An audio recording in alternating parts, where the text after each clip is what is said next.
Да, когда беру в руки карандаш, хочу получать результат здесь и сейчас. Все мои инструменты, которые я использую и которые показываю в своих видео, так или иначе ведут к этому моменту. Чтобы сразу быстро хорошо. Ну ладно, инструменты, а что же в голове? Пусть, например, инструменты дают возможность рисовать сразу и быстро.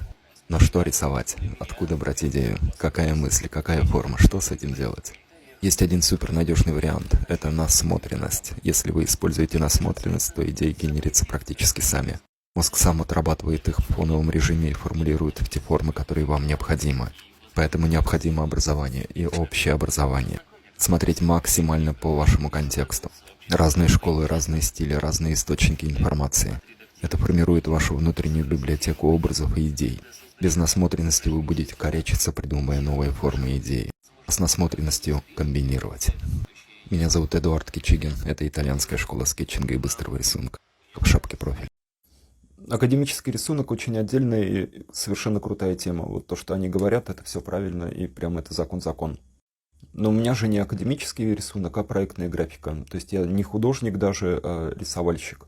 И моя задача — это иллюстрирование идеи. И моя задача — это сразу, быстро, хорошо. И один из элементов моего сразу, быстро, хорошо — это внесение ритма в рисование любого элемента, который я наношу на бумагу. Потому что в моей системе, для того, чтобы все это выглядело в целом симпатично, необходимо присутствие ритма на каждом этапе. И вот это переносится на рисование линии. Я делаю линию, и линия состоит из ряда ритмов. Это работает только, в общем, на пользу. Так как я не делаю большое художественное произведение, а ряд множественных моментов в моем скетчбуке, или вот такую вот штуку. Вся она, помимо цельности, состоит из ряда маленьких-маленьких ритмов. И это дает ей визуальное богатство. Это просто технический прием, который я использую. Наконец собрался с силами и вышел на пленер с большим листом. Огромным. Такая большая штука. Это формата 2. Это 2 формата. Короче, чтобы не мять, я засунул его в тубус и взял с собой папку формата А3, разложил ее пополам, получился формат А2. И сижу радостно, с упором. И не нужен мольберт, ничего не нужно. Я могу компактно историю. Пока, в принципе, я очень доволен тем, что происходит. То есть детализации мне начинает хватать. На таком размере вот таким рисовать нормально. И то, что мне посоветовали использовать этот механический карандаш, это супер круто. Потому что моя техника, обратно она возвратилась, без необходимости по-странному держать мелок, а обратно к естественному хвату. Блин, это очень круто. И такой размер мне дико подходит. И можно понять, что там происходит, и по-быстрому это все сделать. Блин, классно, я жутко радуюсь. Огонь, огонь, огонь. Размер большой. Размер просто прям вот то, что надо. Прям как не хватало. Тык-дык.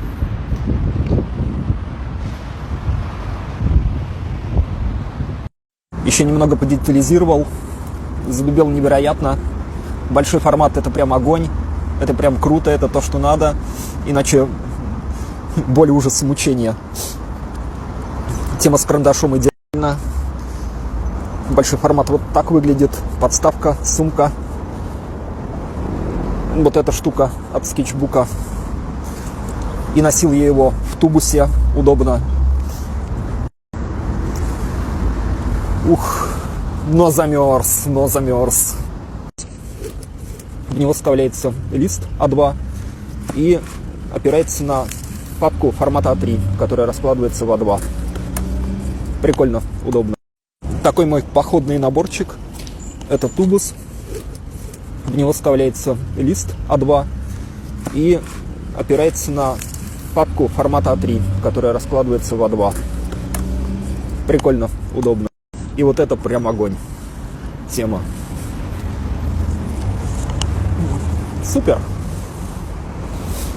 Реально просто сил нету больше дубиться вот здесь. Я, наверное, еще подойду туда, к великому произведению Стасова. Да, посмотрю детальки. И немножко горячего кофе в конце. Давайте все на пленер на улицу рисовать.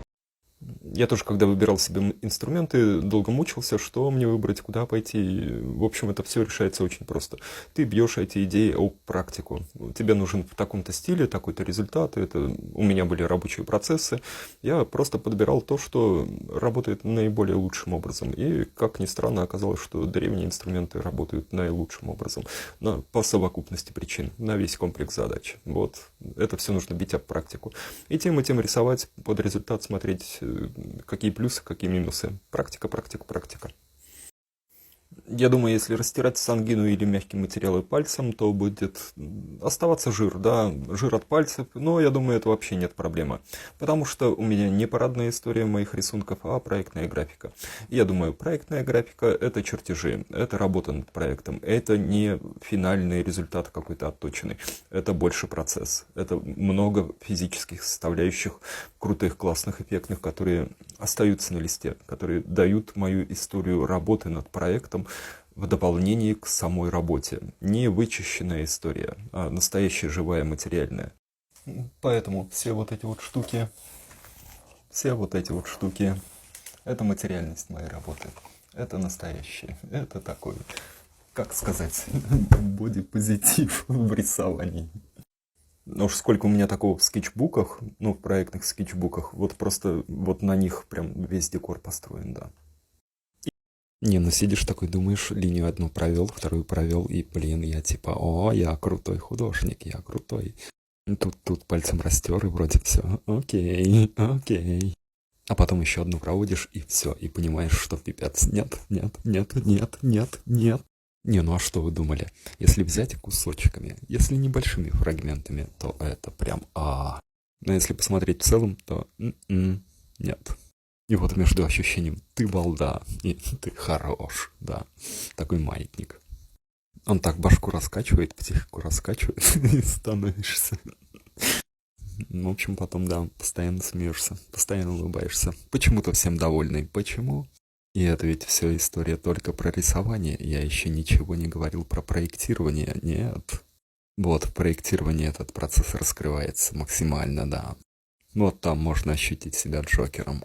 А еще мой любимый город этому способствует. Вот сидишь такой, нечего делать, и рисуешь бамс-бамс. Чтобы непонятно было, что рисуешь корявки, называешь их орнаменты. Окей. А все почему? Потому что трудно придраться. Потому что орнаменты — это не лошади, орнаменты — это не птички, орнаменты — это не человек. Орнаменты — это закорючки, это кудряшки, это мило, это прям Орнаменты — это как завитушки извилин в голове. А что в голове? Весна. Ну вот и все, думай, что хочешь, рисуй, что хочешь, а рисуешь ты только... Ой-ой-ой. Ну, в общем, сейчас ты прям дубак, но я изо всех сил ожидаю сезон весенних платьев на Невском. Я буду смотреть, ходить, рисовать. Орнаменты. А что заряжает сильнее, чем девушки весной? А ничего. Вот получается, ты сидишь и вырисовываешь всякие безобидные орнаменты, а на лист вырисовывается прям все, что в башке творится. А что с этим делать? Что? Проснулся, смотришь на то, что рисовал вчера, и такой думаешь, это я? Какой молодец. А потом глаза протер и думаешь, ой-ой-ой, чтоб глаза мои этого не видели.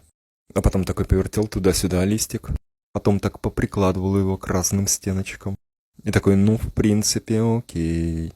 И такой, в принципе, я молодец. И такой, в принципе, если я буду больше тренироваться, это ж таким монстром можно стать.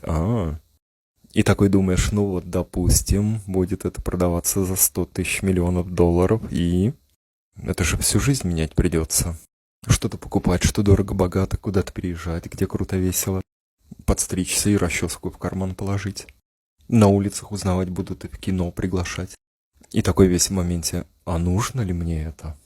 И такое по голове, твое второе имя скромность, а на самом деле твое второе имя это наглость. И думаешь, нет, пойду посплю. Научиться рисовать это может как новый язык учить. Но просто ты должен делать это постоянно, иначе вот прям явного успеха не будет. А если ты будешь постоянно что-то чирикать, то пройдет время, и рука становится уверенной. Километраж приходит, и нет проблемы. Практика, как спорт, иначе не получается.